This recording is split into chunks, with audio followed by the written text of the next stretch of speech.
It's not often that I talk about something positive. It's very easy to criticize, especially when the game is in development and therefore is riddled with bugs and glitches that come and go again. I get it though.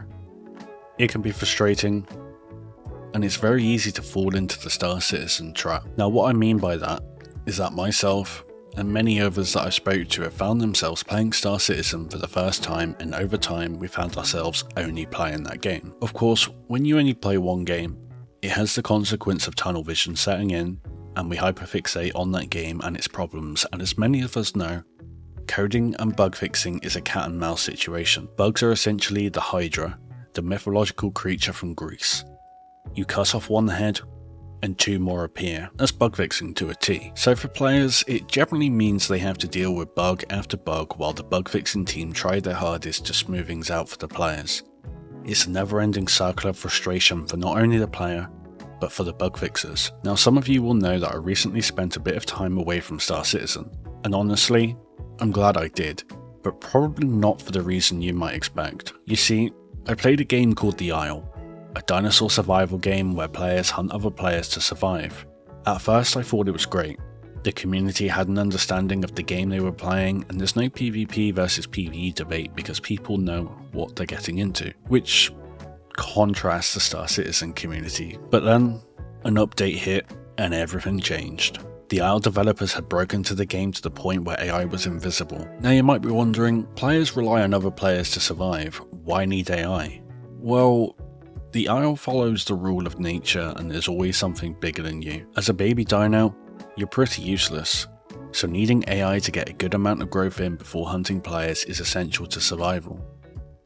But what if the AI doesn't work? Well, you're shit out of luck, because the Isle is now a starving simulator. Okay, I get it. I'm talking about bugs and then complaining about the situation in that game, but what does it have to do with Star Citizen? Well, it's been months since that update dropped and AI is still broken. I've tried to play the game a few times since, and it's definitely unplayable unless you go in expecting to die, and it becomes a trolling simulator. This whole palaver taught me that Star Citizen isn't as bad as we sometimes believe. Game gets regular updates and developers go onto social media to inform us that they're working on addressing the issues. So what do the Isle developers do? Absolutely nothing. No communication.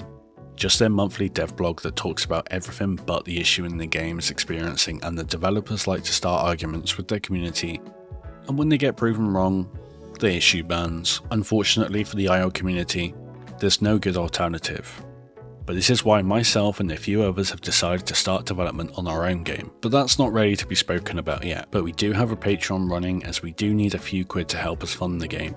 The link's down below if you're interested, and we'd be very grateful for any and all support. For transparency, we're in desperate need of assets and we'll be buying our assets from creators until we can get that done in-house. We're only a team of 4 people at the moment. The whole process with the Isle and dipping my toes into game development has meant I have a newfound respect for the Star Citizen developers. They don't have an easy job with the vision and direction of the game, and not to mention some interesting decisions when it comes to the game. But regardless of all that, I see Star Citizen in a completely different light. I'm more patient when it comes to bugs and glitches, and now I just laugh it off instead of getting frustrated. Now I get it, my main gameplay loop is PvP and low flying, and that requires fewer systems. I mean, I was one of the few people able to play during the infamous 318 because of that. I never had to worry about mission systems working, and my experience of 318 was wildly different to everyone else. But the entire point of this video is that if you're feeling frustrated about Star Citizen, I highly recommend you play something else for a bit.